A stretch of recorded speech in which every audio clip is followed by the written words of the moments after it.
Hi, everyone. Today I'm here with Britten LaRue, and she's going to talk to us all about her last 6 months of transformation and how she's doing in her business. So, Britten, I want to have you introduce yourself and tell everyone what you do in business and all the things. Thank you, Sam. Thanks for having me on. I love your podcast. I'm Britten LaRue. I'm known primarily as an astrologer or an astrology teacher, but what I really am, I'm an undercover agent. What I really am is a guide for personal transformation. And more lately, I find myself a mentor to mystical business folks. You joined me for the last round of the Alchemical Business Intensive, and I'd love to just give some context of where you're at and why you chose to join. So I joined early. I joined last summer when you had like an early bird special. I had been kicking myself for not signing up the first time. So I was one of those like lurkers who, is ready for the next round. I wanted to do it because my background is academia, first of all, 20 years in academia, like just really good at doing what academics do with zero business experience. I was married to someone who took care of all things related to money. So I never handled money. It was not my territory. I got divorced a few years ago, completely changed what I do, follow my heart and my passion, been doing really well with that. But like from pure will, I have just like made a career, will and work and passion. And I reached the limits of what just a single human being can do without more structural support. And I was really seduced by the idea of externalized energies and like this idea of helping my business become an adult and not a teenager or an adult child in my basement, as you discussed it. I was like, oh, I think that's happening. Because I just didn't have any systems for like tracking things, or I really needed systemic Virgo support. I needed like actual business languaging and frameworks. I needed to hear myself talk. I needed to put money down on myself and really get serious and get into a much more mature position of recognizing myself as a business witch. I needed a place to hold, like a container, a cauldron to hold my big dreams and actually name them, and then receive strategy, receive systems to help me make that happen. Approach any shadow work that needed to unfold in that process of being very afraid in a new world. So good. I mean, Queen of Vulture Magic. So you have the skill set. Not afraid. I'm way more afraid of spreadsheets than I am of like going to the deepest places in myself where I'm afraid of myself, literally. Spreadsheets scare me. Walking through instructions scares me. Tinkering with things that require like slow, cautious, careful plotting work to set yourself up with a good root system totally scares me, because I just like writing passion quickly and hard. But we have capacity, right? Like we both love this word capacity. Like, how much do you love your business? Like there's capacity. So maybe you should learn some things. And so I did. Yeah. So what happened? Yeah. What happened when you said yes to that? Yeah, immediately. Well, it was cool because I had a few months before we began. I had a few months to just let it kind of already be doing things, just the fact that I'd said yes. So I just started to pay more attention to numbers and, well, what kind of systems do I have? Like when I show up on the first day, what am I going to show up with, So I had a few months to call in growth, and I did, because as you may remember, I used one of my first sessions with you last August. I was going through big promo for a class that I had started the year before, my astrology foundations class. And I had 9 times the revenue in year 2. Oh my gosh. Like huge, huge. I took promo extremely seriously. I had a very clear strategy. It was like plotted all out week by week in advance. And I planned it to have fun and also give myself rest and presence at the end.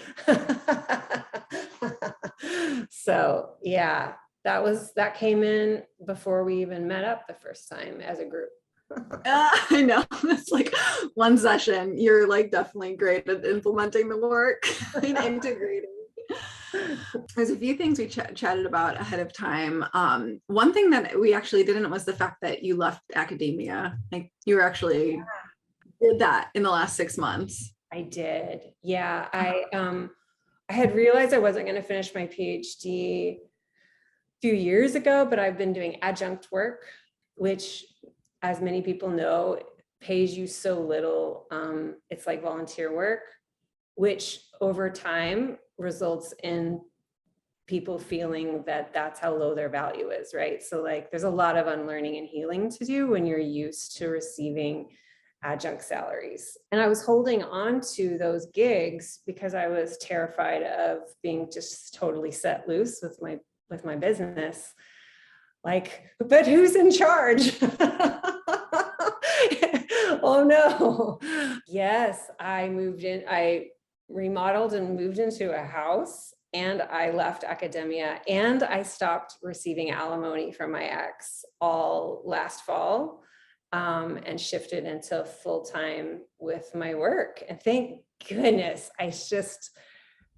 it's been so easy to cover what I would have received from those gigs and saved myself so many hours to put to what I want to be doing. But Yeah. it's scary when that's been your life a long time.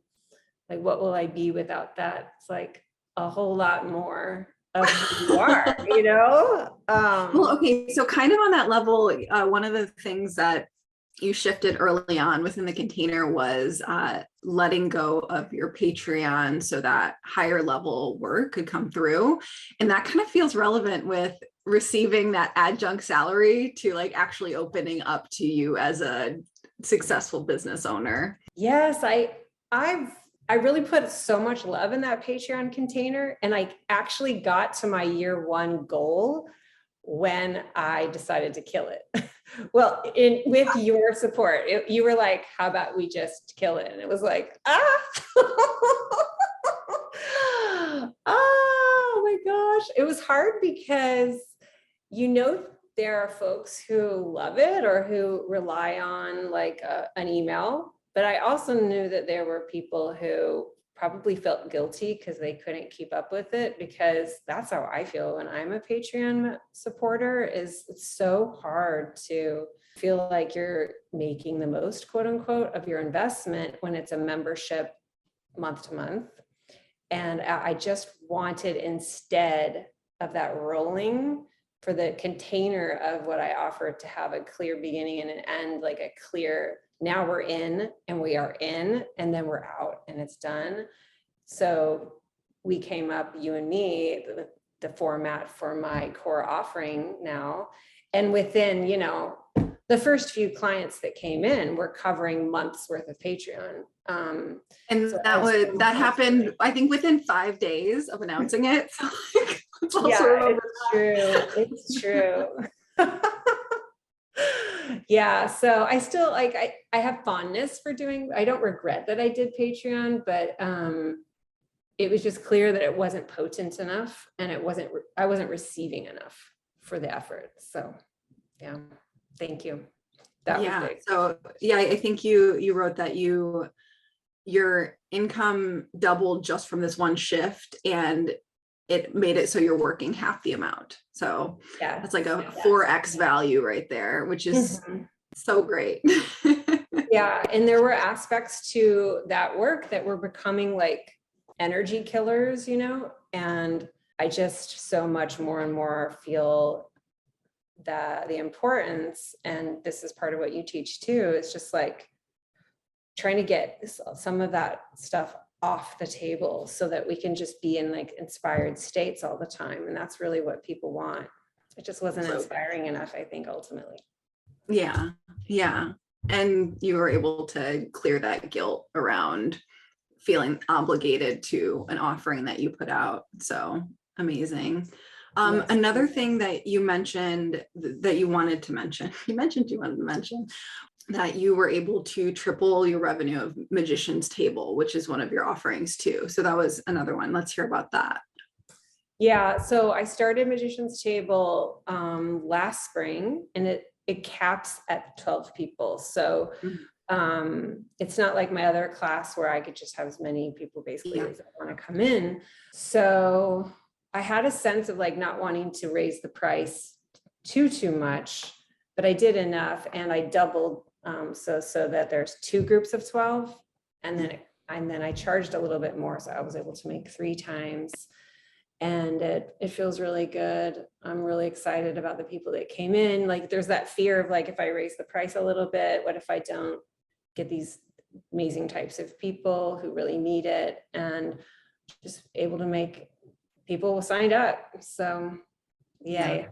Mm-hmm. What I love about all of these is they're such simple structural changes that like it really didn't have anything to do with flashier launches or changing branding or copywriting. It was just some decisions that you were committing to that for sure felt hard and uncomfortable, but it was as simple as some structural changes. Yes, exactly. Yeah, I think early on what hit me over the head was just that I had so many things going on, and your encouragement to simplify and eliminate, it was really, really hard. I mean, it felt like I was gonna hurt people's feelings or hurt my own offerings feelings, like as if they have feelings, you know? Totally. Just like, how will I be able to do that? But by focusing like every month, like getting really clear, okay, this month, these are my focus, like, and the beginning of the season, Q1. I never used to think in terms of like quarters, or I never did monthly recaps. It was just flying, you know? So now there's this sense of I know what I'm doing, and if it's not related to what I'm doing, then I'm not going to worry about that right now. Calling my energy back. So yeah, those structural shifts are huge. Yeah. Well, sometimes you just need to be kind of coached through how it's going to be okay, and it's going to be actually awesome. Yeah. Oh, yay. So through this process, you were also able to hire a team, right?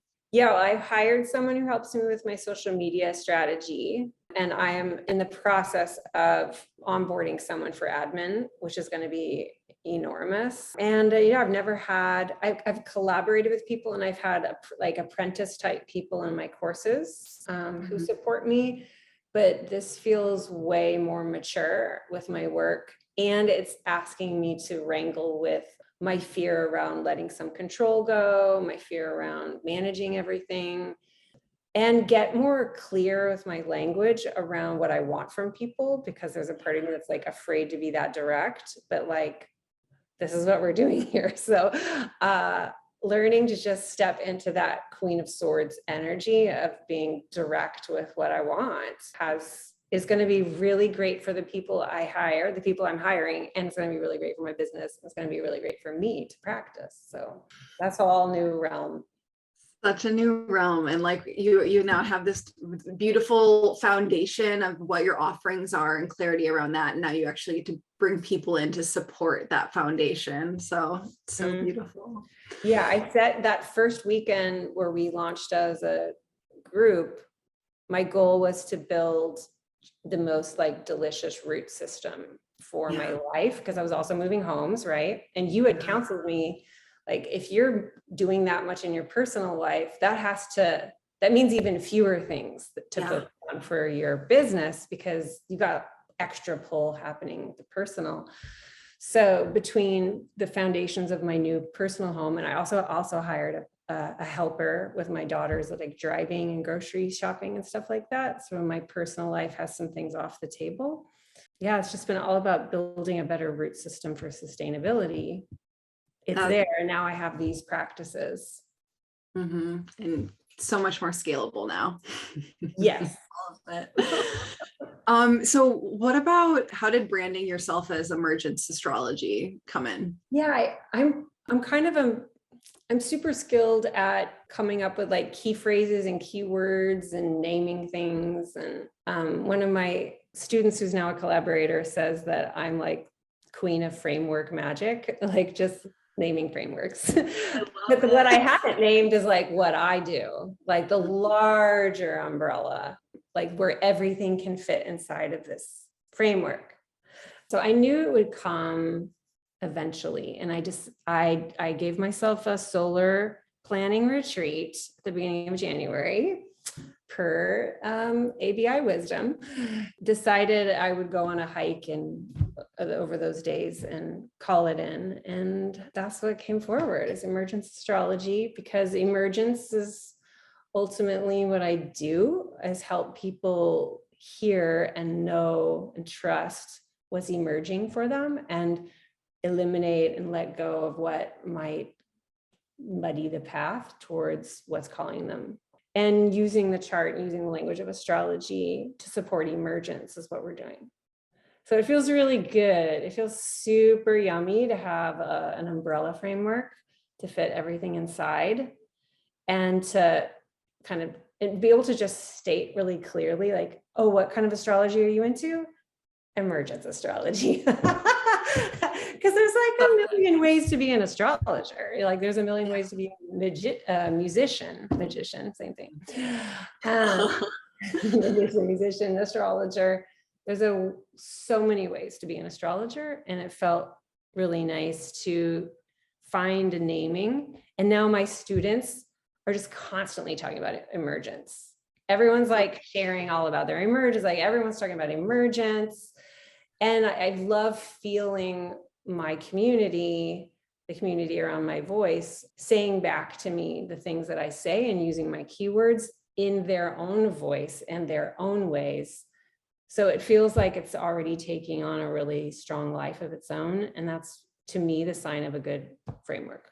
Totally. And I mean, a sign of a good community too, when you start having shared language. Yeah, so exactly. I love that so much. One of the things that delights me from the different rounds of the Alchemical Business Intensive now is there always seems to be one or two people who barely show up to any of the calls and gets crazy results. And Britten was one of these people in this round. Like, I think she showed up to like maybe 2 of the live calls over a 6-month period. True. Well, and that's I did. I went to the entire opening weekend. Yeah. Mm-hmm. So I was initiated, right? Yeah. I was initiated. And then I came to the 2020 planning, which was huge. I'm so glad I went to that one. I just like couldn't make it, but I've been over here like with the workbook, doing the things, listening to some of the replays, not all of them, like going through Monetize Your Magic twice, like I'm still over here like with my student hat on, doing it like in the ways I have capacity. And we'll probably be using all of that material for years, because there's just so much, like you couldn't even do it all. There's no way. So it's like a library to consider for resources. So yes, it's possible. Well, it eliminates any excuses of if I can't come to the lives, then I won't actually get any results. And I'm like, nope. 1,000 no. I did come to closure because I believe in beginnings and endings. But you said in the beginning, and this is a life philosophy for me, like committing to the idea that you're gonna get so much, like no matter what. Like anything that you do in life, if you take that attitude, I loved that you said that up front, because it's like 100%. There's so many books that you don't read the whole book. You read like the introduction and it changes your life. You read like 2 pages and it can change your life, and it's so I feel like from the beginning, it was like 100%. I'm going to get so much from this. It's going to like blow my mind, whatever happens.